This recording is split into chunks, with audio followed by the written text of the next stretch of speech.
قدرمنو دوستانو سلامونه زه غوټۍ یم هلکلی مو کوم چې د ډیجیټل چین پروګرام ګورئ ټاکل شوی د اسیا نولسمې دورې لوبې به د سپتمبر له دروېشتمې نېټې څخه د اکتوبر تر اتمې نېټې پورې د چین د جيانګ ولایت په هانګ ښار کې ترسره شي او د اسیا د اولمپیک شورا 45 غړي هیوادونه او سیمې به پکې ګډون ولري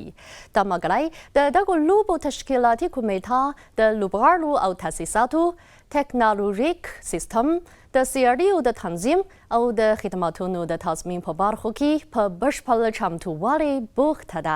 نو دغه لوبې به نه یوازې د نړیوال سپورت په برخه کې بلکې د نړیوال مدنیت په اړه هم یوه ستره غونډه وګرځي زه به په نننۍ پروګرام کې تاسو ته د دغو لوبو په اړه معلومات در وپېژنم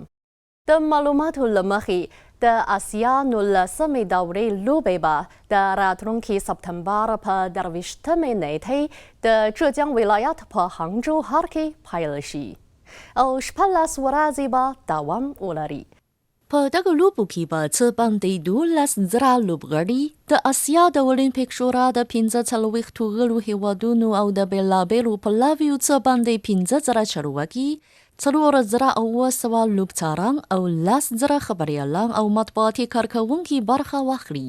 د یادونې وړ ځای دا دی چې د دغو لوبو څېړۍ به پر هانګ ښار سربیره د نینګبو ونزو جینخوا شاوسین او خوجو په 5 سیمو کې هم ترسره شي او هغه مهال به په 40 لویو څېړیو کې 481 کوچنۍ څېړۍ ترسره شي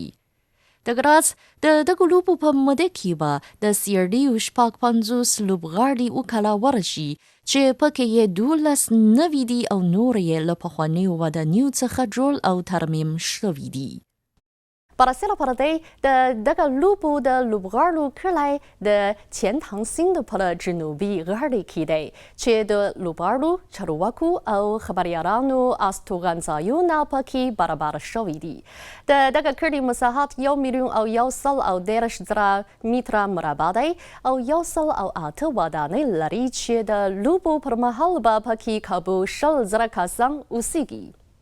د لوبغالو او تاسيساتو د سياليو د تنظيم د خدمتونو د تضمين په برخو کې د دغو لوبو تشکيلاتي کمېټې دقیق او بشپړ چمتووالی به په سياليو کې د لوبغالو د بریالیتوبونو بنسټ برابر کړي او خپلې لوړې سویې به وښیي او همدا نړۍ ته د هانګ ښار کلکه ژمنه ده نو هرکلی مو کوم چې تاسو هم هانګ ښار ته سفر وکړئ او د اسیا له لوبو څخه ښه خوند واخلئ درنو دوستانو د ډیجیټل چین نننی پروګرام په همدې ځای پای ته ورسید ستاسو د کامیابۍ او خوشحالۍ په هیله